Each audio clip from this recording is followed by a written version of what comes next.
ದೇಶದ ಆರ್ಥಿಕ ಪರಿಸ್ಥಿತಿ ಹದಗೆಟ್ಟು ಹೋಗಿದೆ. ರೂಪಾಯಿ ಮೌಲ್ಯ ಡಾಲರ್ಗೆ 90ಕ್ಕೆ ಬಂದು ನಿಂತಿದೆ. ಕೇಂದ್ರ ಬಿಜೆಪಿ ಸರ್ಕಾರದ ಆರ್ಥಿಕ ನೀತಿಯಿಂದಾಗಿ ಯಾವುದೇ ಅಭಿವೃದ್ಧಿ ಕಾರ್ಯಗಳು ಆಗ್ತಾ ಇಲ್ಲ. ರೂಪಾಯಿ ಮೌಲ್ಯ ಹೆಚ್ಚಿಸೋದಕ್ಕೆ $600 ಬಿಲಿಯನ್ ಖರ್ಚು ಮಾಡಿದೆ. ಇಲ್ಲದಿದ್ರೆ ಡಾಲರ್ ಬೆಲೆ 90ರ ಗಡಿ ದಾಟ್ತಾ ಇತ್ತು ಅಂತ ಕಾರ್ಮಿಕ ಇಲಾಖೆ ಸಚಿವ ಸಂತೋಷ್ ಲಾಡ್ ಕೇಂದ್ರ ಸರ್ಕಾರವನ್ನು ದೂರಿದ್ರು. ಕಾಂಗ್ರೆಸ್ ಅಧಿಕಾರಕ್ಕೆ ಬಂದ ನಂತರ ಮೊದಲ ಬಾರಿಗೆ ನಡೀತಾ ಇರುವಂತಹ ಜಾಗತಿಕ ಹೂಡಿಕೆದಾರರ ಸಮಾವೇಶಕ್ಕೆ ವೇದಿಕೆ ಬಹುತೇಕ ಸಜ್ಜಾಗಿದೆ. ಗಣ್ಯರು, ಉದ್ಯಮಿಗಳು, ಹೂಡಿಕೆದಾರರು ಮತ್ತು ಪರಿಣಿತರ ಪಟ್ಟಿಯು ಅಂತಿಮಗೊಂಡಿದೆ ಅಂತ ಬೃಹತ್ ಮತ್ತು ಮಧ್ಯಮ ಕೈಗಾರಿಕಾ ಸಚಿವ ಎಂಬಿ ಪಾಟೀಲ್ ಮಾಹಿತಿಯನ್ನ ನೀಡಿದ್ರು. ಬೆಂಗಳೂರಿನ ಅರಮನೆ ಮೈದಾನದಲ್ಲಿ ಸಮಾವೇಶ ನಡೆಯಲಿದೆ. ಫೆಬ್ರವರಿ 11ರ ಸಂಜೆ 4ಕ್ಕೆ ಕೇಂದ್ರ ರಕ್ಷಣಾ ಸಚಿವ ರಾಜನಾಥ್ ಸಿಂಗ್ ಉದ್ಘಾಟಿಸಲಿದ್ದು, ಫೆಬ್ರವರಿ 14ರಂದು ಸಮಾರೋಪ ಸಮಾರಂಭ ನಡೆಯಲಿದೆ. ಮಾಜಿ ಸಿಎಂ ಕುಮಾರಸ್ವಾಮಿ ಹೊಸ ಸಾಹಸಕ್ಕೆ ಕೈ ಹಾಕಿದ್ದಾರೆ. ವಾರಾಂತ್ಯ ಬಿಟ್ಟು ಉಳಿದ ದಿನಗಳ ಹಿಂದಿ ಕಲಿಯೋದಕ್ಕೆ ಶುರು ಮಾಡಿದ್ದಾರೆ. ಪ್ರತಿದಿನ 90 ನಿಮಿಷಗಳ ಕಾಲ ಹಿಂದಿ ಕಲಿಕೆಯಲ್ಲಿ ತೊಡಗಿಸಿಕೊಂಡಿದ್ದಾರೆ.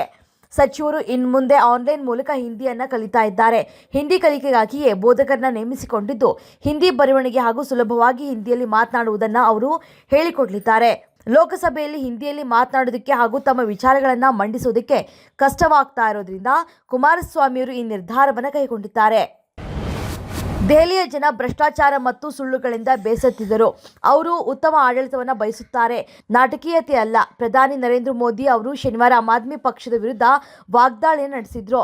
ದೆಹಲಿಯಲ್ಲಿ ಬಿಜೆಪಿಯ ಅದ್ಭುತ ಗೆಲುವಿನ ನಂತರ ಪಕ್ಷದ ಪ್ರಧಾನ ಕಚೇರಿಯಲ್ಲಿ ಕಾರ್ಯಕರ್ತರನ್ನ ಉದ್ದೇಶಿಸಿ ಮಾತನಾಡಿದ ಪ್ರಧಾನಿ ನರೇಂದ್ರ ಮೋದಿ, 27 ವರ್ಷಗಳ ಬಳಿಕ ದೆಹಲಿಯಲ್ಲಿ ಬಿಜೆಪಿ ಅಧಿಕಾರಕ್ಕೆ ಬಂದಿದೆ. ದೆಹಲಿಯಲ್ಲಿ ಡಬಲ್ ಇಂಜಿನ್ ಸರ್ಕಾರದಿಂದ ಡಬಲ್ ಸ್ಪೀಡ್ನಲ್ಲಿ ಅಭಿವೃದ್ಧಿಯನ್ನು ಜನರು ನಿರೀಕ್ಷಿಸಬಹುದು ಅಂತ ಭರವಸೆಯನ್ನು ನೀಡಿದ್ರು.